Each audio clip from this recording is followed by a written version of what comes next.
So, Soundcheck ist vorbei. Ich denke, diese Folge können wir jetzt auch starten. Mein Wasser habe ich auch da. Je nachdem, wie lang jetzt die Episode da wird. Aber für all die zum ersten Mal auf so ein Video stoßen, willkommen beim Collab-Podcast.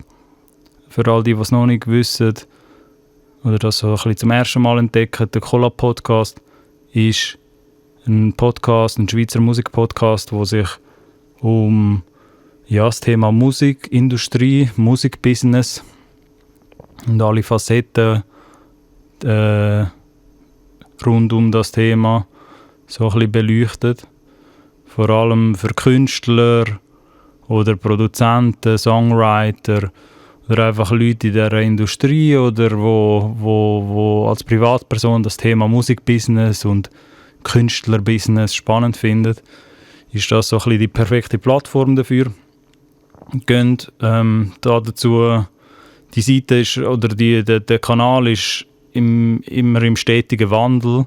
Das würde ich euch ab und zu vorschlagen, wenn das jetzt das erste Video ist, das ihr hört, oder das Audio. Geht ab und zu mal auf die Page, auf die Hauptseite, schauen, was für neue Uploads da oben sind. Ich habe dort ganz viele Playlists und auch in der Description, in der Video-Description werdet ihr Playlist finden, jeweils zu Clips, also zu kleinen Mitschnitten von der vollständigen Episode und auch eine Playlist, wo dann alle Episoden drin sind, wo ihr euch ein bisschen die Themen könnt picken, die euch gerade interessieren. Und somit gehen wir ins heutige Thema und in dieser Folge oder Episode wenn wir uns um die ganze Thematik Künstler-Musikkatalog kümmern und wieso man sich überhaupt mit dem Thema beschäftigen sollte oder mit seiner eigenen Künstlerhistorie, die man hinterlässt, was so ein bisschen die Vor- und Nachteile sind von einem gut geordneten oder kuratierten Künstlerkatalog oder halt eine Diskografie sozusagen. Vor allem jetzt in so einer Zeit, wo man eher so nach Track-by-Track-Basis schafft und man so ein bisschen erfahren hat, ja gut, einzelne Songs, wegen so Playlists sind eher einzelne Songs relevant und die Leute nehmen sich ja gar nicht mehr so viel Zeit, um irgendwie vollständige Projekte zu hören. Wenn wir uns genauso wegen so Diskussionen halt auch anschauen, wieso es trotzdem noch Sinn macht, vollständige Projekte zu erschaffen oder halt auch eine Musikhistorie zu hinterlassen in Form von einem Musikkatalog, wo ein Künstler dann zurückblicken kann auf eine anständige Historie. Genau. Um das ein bisschen besser nachzuvollziehen, die ganze Folge oder Thematik, fangen wir da mit einem Beispiel an, das eher aus der Werbebranche bekannt ist, wo euch aber ein bisschen helfen wird, das Ganze ein bisschen besser nachzuvollziehen. Oder der Mindset ein bisschen auch dahinter, wieso der Musikkatalog jetzt dann so wichtig ist. Und bei dem Beispiel, das ich mir da notiert habe, geht es darum, dass eine Sponsoring-Anfrage irgendwie reingekommen ist. Es kann eine kleine oder grosse Sponsoring-Anfrage sein von irgendeinem Brand oder von irgendeiner Marke, die zum Künstler geraten ist. Und in dieser Anfrage geht es halt um eine Brand-Kollaboration, weil irgendwie die Firma möchte gerne mit dem Künstler, mit dem Image vom Künstler oder irgendwie mit einem Song, der in Verbindung steht mit dem Künstler, arbeiten für irgendeine Werbung, wo sie da am machen sind. Und hat halt wegen dem den Künstler oder das jeweilige Label angefragt, das den Künstler repräsentiert. Und genau in so Fällen sollte es halt der Anspruch sein vom Musiker oder halt eben vom Label, dass aus dem Musikkatalog der passende Song rausgepickt wird, wo halt genau den Mut, den Songtext und so ein bisschen die Stimmung verkörpert, die da überhaupt gesucht wird. Und Achtung, in so einem Fall ist es auch wichtig, zu verstehen, dass nicht immer der aktuellste Song, also der neueste Song, muss gewählt werden, wenn so eine Anfrage reinkommen würde. Weil oft macht man ein bisschen den Denkfehler, dass jetzt eben genau in so einem Werbepitch oder irgendeine Firma kommt dann auf den Künstler zu und findet so, ja, wir wollen einen einen Song von dir haben für unsere Werbung, um unsere Werbung cooler zu machen, dann springt man von künstlerseitig schnell mal zu dem Gedanken, dass man einfach die aktuellste Single nimmt oder den aktuellsten Song, wo man gerade pusht. Weil das so ein bisschen der einfachste Weg ist, um das Problem zu lösen. Das muss aber nicht heißen, dass der aktuellste Track auch immer der sinnvollste ist für so eine Kooperation. Weil meistens geht man dann eher zurück und für das kommt halt jetzt ein Musikkatalog ins Spiel und die Wichtigkeit auch von einem Musikkatalog, dass man da jetzt die früheren Song-Releases oder Projekte, die man da hatte, alle schön katalogisiert hat und jetzt auch könnte zurückgehen und eben den passenden Song, was ist das denn das jetzt gewesen? Windows Defender, super. Also ich habe kein Virus auf dem PC. Sorry für den Unterbruch. Da haben mich jetzt ein bisschen draus gebracht, die Viren.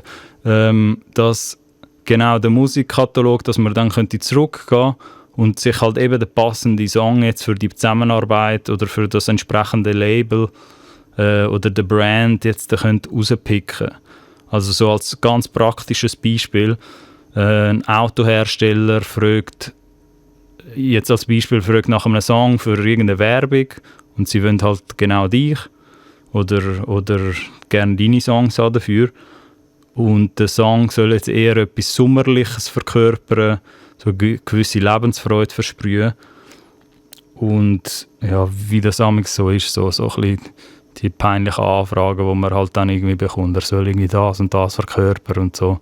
Ich weiss, dass es als Künstler amigs vielleicht ein bisschen awkward ist, dann in so Diskussionen zu sein. Aber sagen wir jetzt auch mal, es soll halt eher ein sommerlicher Track sein. So ein bisschen Lebensfreude oder was auch immer man sich darunter vorstellt. Und man pitcht jetzt für so eine Anfrage nicht die aktuellste Single, weil der aktuellste Song-Release, den man gerade hat, eher eine melancholische Nummer ist, die halt gar nicht passt, sondern man könnte jetzt auch zurückgehen und sich überlegen, okay, vor 6-7 Monaten oder vor x Monaten hat man einen anderen Song mal released, der halt eben genau in die Sommerstimmung passt. Und genau in so einem Moment muss man halt richtig schalten und sich überlegen, okay, es macht vielleicht ein bisschen mehr Sinn, zurück zu dem alten Track zu gehen und das Master einfach zu nehmen für die Werbung oder für so einen Pitch. Ob dann der Autohersteller den Song dann noch nimmt oder auch geil findet, so in dieser Version steht dann aus, aber eben dort gibt es meistens den Krux, dass man aufgrund von Egos oder weil man das nicht richtig überlegt, halt gerade vom aktuellsten Song ausgeht, weil man sich nicht so mit älteren Songs beschäftigen als Künstler. Was halt da eher kontraproduktiv wäre in so einer Situation. Wie verhält sich jetzt das Ganze bei einem Musikhörer? Genau, wenn man sich jetzt so ein Beispiel wie vorher angeschaut hat, bei einer Brand-Kollaboration, so, um das ein bisschen besser zu verdeutlichen. Für ein Label oder jemand, der in deinem Team schafft und zusammen mit dir irgendwie den Release-Katalog kuratiert und pflegt, also seinen eigenen Musikkatalog, sollte wie so ein bisschen ein ähnlicher Mindset angewendet werden für die Musikhörer. Weil von 100 Supporter, die man vielleicht hat als Künstler, verhaltet sich nicht jeder von diesen Hörern gleich zu deiner Musik. Es kann halt sein, dass eine Person den Track X mega geil findet, weil er aus bestimmten Gründen lässt er sich den immer am Morgen an beim Aufstehen, weil das so ein Song ist, wo eher aufpept und so ein bisschen zu der Morgenroutine von jemandem gehört. Und ein anderer Fan oder eine andere Person lässt sich den Song Y im Fitness an, wenn er halt ein bisschen Motivation braucht und irgendwie gerade auf dem Laufband ist und säckeln muss, weil er in die Abtempo-Stimmung passt. Und das ist halt dann genau der Song, wo perfekt dafür geeignet ist.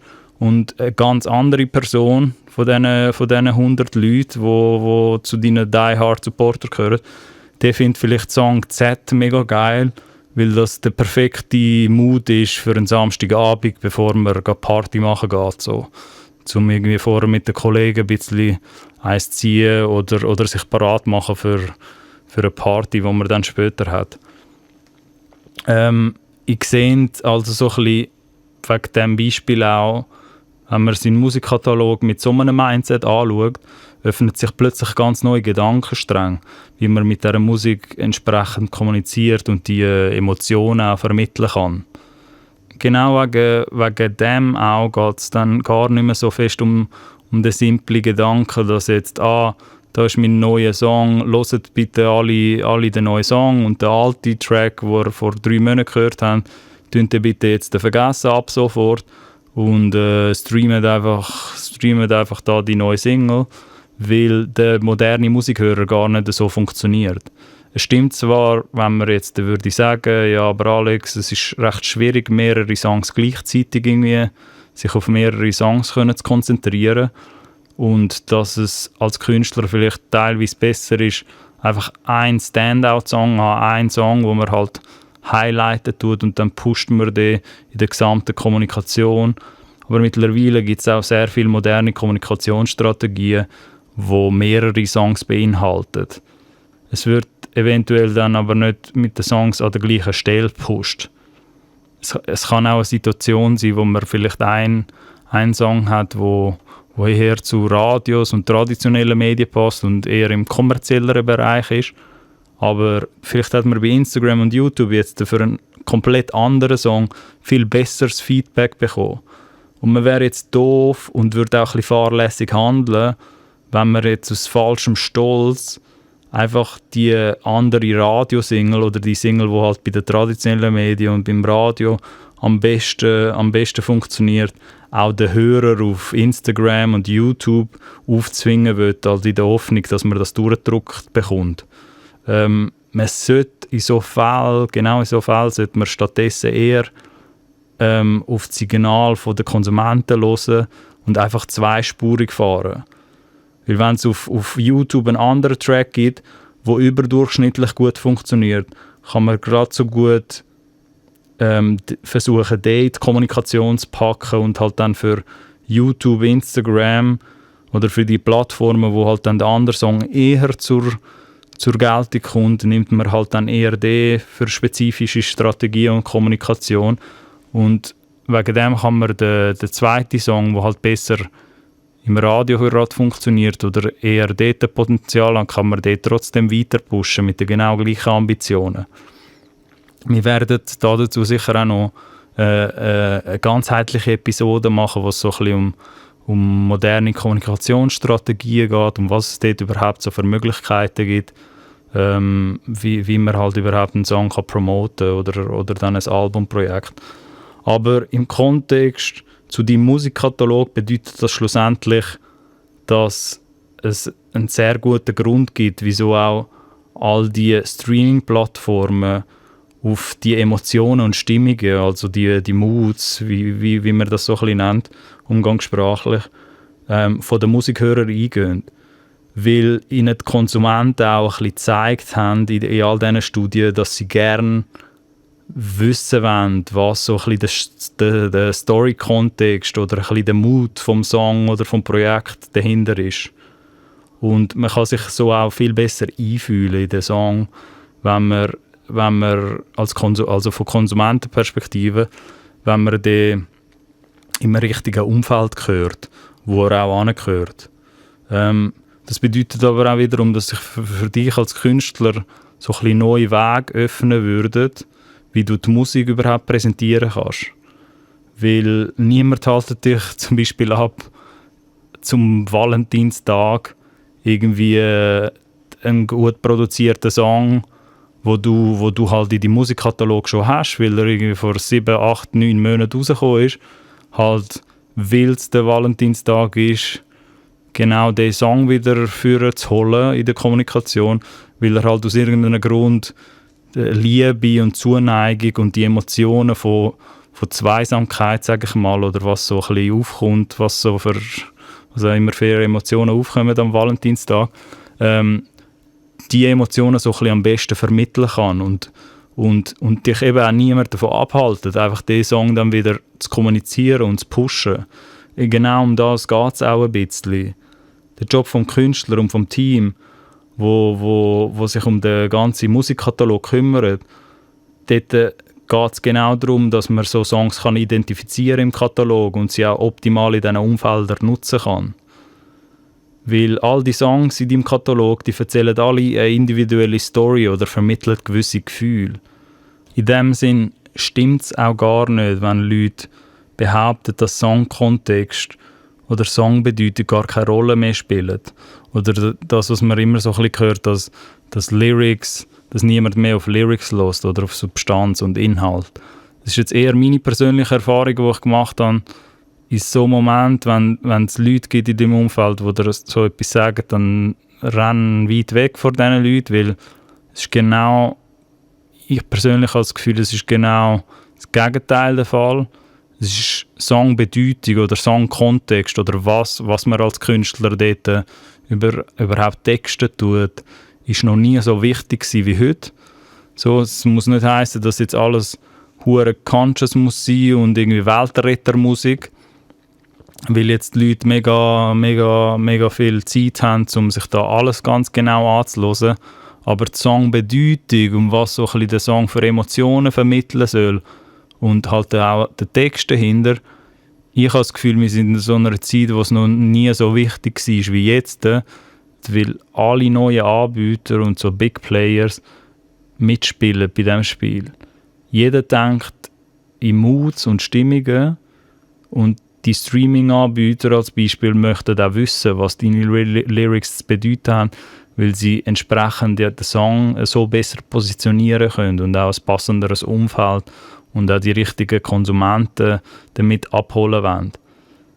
Es geht ein bisschen darum herauszufinden, schlussendlich, was die Stimmung ist und was der Song eigentlich vermitteln soll. Du bist in so einer Rolle der Hüter oder der Künstler ist in so einer Rolle der Hüter von seinem Katalog. Und als Künstler weiss man halt am besten Bescheid über seine Songs und was so für Storys dahinter stecken. Und mit dem Mindset sollte man sich seinen Katalog auch anschauen.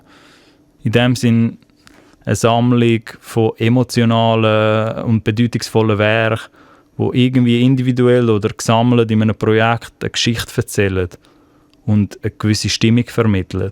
Und all diese Faktoren sollte man auch proaktiv nutzen als Künstler und mit diesen Impuls arbeiten, wenn es um Social-Media-Kommunikation geht oder bei der Anmoderation bei Streamingdiensten, wenn man sich jetzt ein bisschen fragt, wie die Songs am besten gepitcht werden sollen in so einem Pitching-Tool, dann arbeitet auch mit dem Gedanken, dass man am besten weiss, okay, was habe ich gemacht damals, wo ich im Studio war und den Song erschaffen habe und was soll er eigentlich vermitteln gegen aussen und dass man das auch so gut es geht beschreibt und so tiefgründig, dass dort auch ein bisschen erklären kann in so einem Fall. Weil man würde sich wundern, wie viel das bringt, wenn man einfach als Künstler ein bisschen seinen eigenen Song besser erklären kann. Das ist jetzt nicht, ich weiss, dass das nicht das Geilste ist für einen Künstler, sich nachher noch zu erklären, was das alles zu bedeuten hat und was man sich eigentlich da gedacht hat, wo man das angeschrieben hat. Aber genau heute finde ich das umso wichtiger, weil man mega mit dem spielen kann, wenn man halt herausfinden kann, wo der Song Platz hat und wo in dieser Welt er eigentlich eingeordnet werden kann. Ohne dass man jetzt immer in einer Schublade muss denken, aber schlussendlich geht es bei diesem Musikding um Emotionen. Und wenn man dort auch künstlerseitig das ein bisschen besser beschreiben kann, dann ist auch die Wahrscheinlichkeit höher, dass es bei diesen Streamingdiensten auch einen besseren Anklang bekommt oder einfach positiver aufgefasst wird. Was dann passiert mit dem Werk, wenn es veröffentlicht wird, kann niemand voraussagen. Man kann sich ein bisschen man kann so ein gewisses Verhalten vorprognostizieren, sage ich mal, oder so vorausschauend, so ein bisschen mit Marketingwissen und genug Referenzbeispielen von ähnlicher Musik kann man sich ein bisschen denken, was könnte passieren. Also so geübte geübte Ohren oder Industrieleute. Aber am Ende könnte es natürlich auch so sein, dass die Leute da draussen das völlig anders auffassen oder interpretieren als du selber. In dem Sinne, ein guter Kurator von seinem Katalog versteht es, mit so Signalen von außen auch umzugehen und auch flexibel genug zu bleiben, dass man nach einem Release auch mit so einem Impuls arbeiten kann. Man sollte auch nicht dagegen ankämpfen, wenn von 100 Hörern oder 100 Fans, die man hat, 90 plötzlich sagen, dass sie genau den einen Song abfeiern, obwohl man aber stattdessen für eine komplett andere Single ein Musikvideo schon budgetiert hat und man da viel Geld reingebuttert hat, obwohl aber das Feedback von außen schon klar war, bevor man das Geld ausgegeben hat. Und in so Fällen ist das dann eher schlechtes Wirtschaften und da kann man ruhig auf die Signale von außen auch hören, weil das genau die Unterstützer sind oder halt die Die-Hard-Fans, wo die Musik tagtäglich auch hören und abfeiern. Letztendlich soll es auch nicht darum gehen, dass man Sklave wird vom Hörer da draussen und einfach alles blindlings macht, was sie sagen, was der Konsument jetzt sagt. Aus irgendeinem Grund ist man ja Künstler geworden. Und Künstler schwimmen normalerweise auch ein bisschen gegen den Strom und machen halt Sachen, die nicht erwartet werden. Aber man sollte einfach wissen, dass die Wahrnehmung, die man selber in seinem Musikkatalog sieht oder so, wie man selber seine Musik anschaut, vielleicht völlig anders könnte sein als die Aussenwahrnehmung, wie die Musik hören, die Musik fühlen, verstehen oder konsumieren. Zum Abschluss würde ich sagen, dass ich sehr viele Künstler auch oftmals gesehen habe, wo recht leichtfertig mit der eigenen Historie oder mit dem eigenen Katalog umgehen. Weil der Katalog und die Masters, die dort dahinter stecken, sind deine persönliche Währung in diesem Spiel. So muss man sich das eher denken. Der Katalog ist auch das, was dir langfristig Umsatz bringt. Und mit langfristig meine ich gehe ich da von 20 bis 30 Jahren oder sogar länger aus in einer ernst gemeinten Musikkarriere. Und somit ist das auch ein bisschen der wichtigste oder der mächtigste Baustein, wo man hat als Künstler in seinem Werdegang. Und es gibt einen Grund, wieso internationale Labels und Publisher Millionen von Dollar zahlen für die Rechte an so Musikkatalogen. Vor allem jetzt im Zeitalter von Streaming, wo die Lebensdauer von einem Katalog unendlich erscheint. Um das geht es nämlich ein bisschen, dass man ein bisschen die Wichtigkeit hinter so einem Katalog oder hinter 20 Jahren Musikgeschichte ein bisschen erkennt. Das sind ganz viele Parteien, die sehr viel Interesse haben, dass sie so lange Künstlerkarrieren oder Historien an sich binden können, weil das halt viel Geld bringt, langfristig.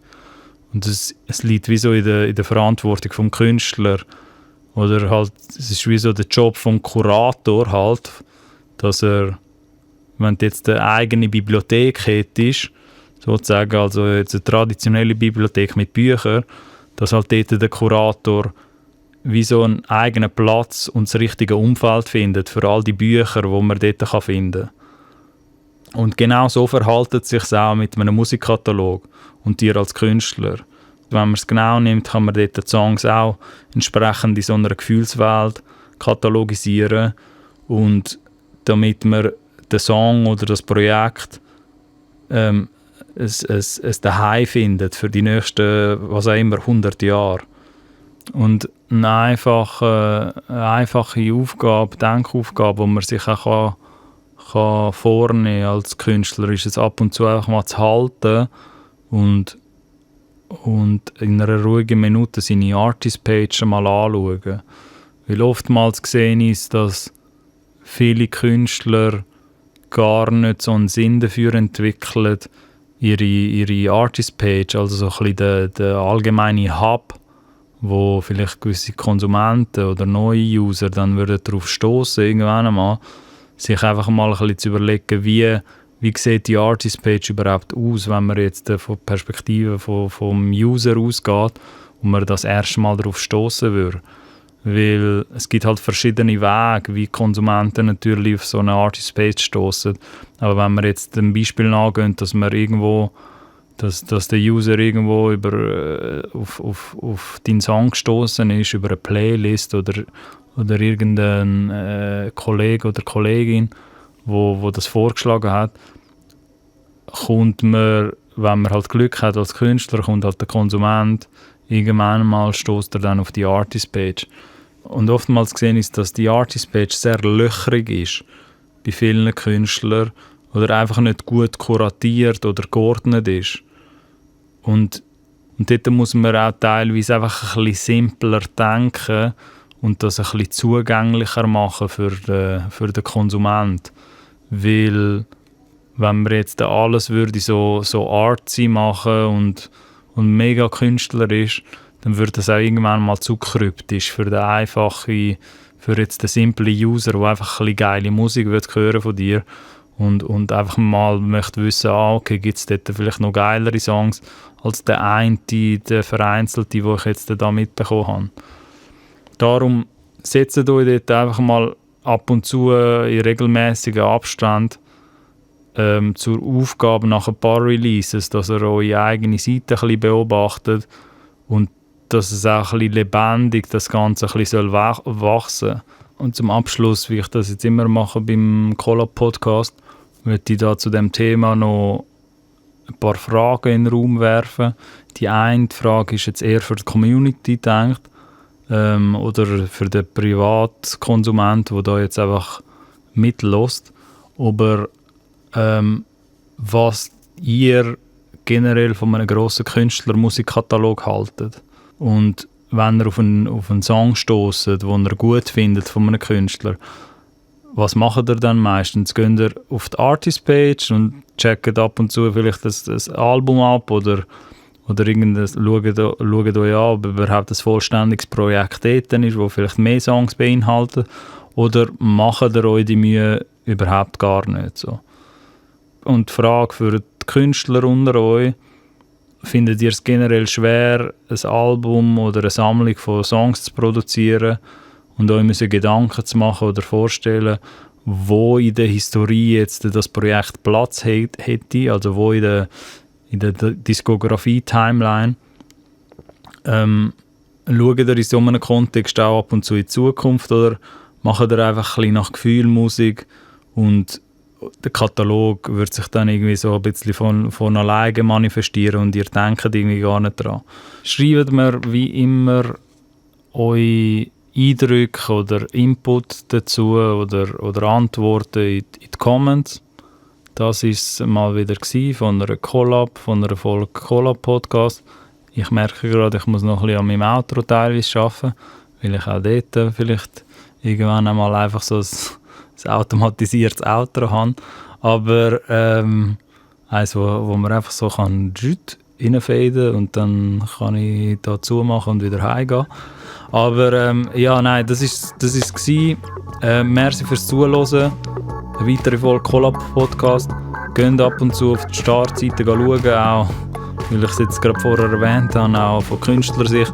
Es kommen da immer ganz viele Themen jetzt neu dazu und ich würde mich sehr freuen über jeglichen Input und vielleicht ein paar neue Themenvorschläge. Darum schaut euch alles ein bisschen an und wenn ihr irgendein Thema vermisst oder eine Diskussion, dann bringt das ruhig in die Runde und dann schaue ich mir vielleicht an, dass die nächste Episode irgendetwas mit dem Vorschlag zu tun hat, wo wir da diskutieren. Und ja, danke vielmals fürs Zuhören und bis bald. I'm out.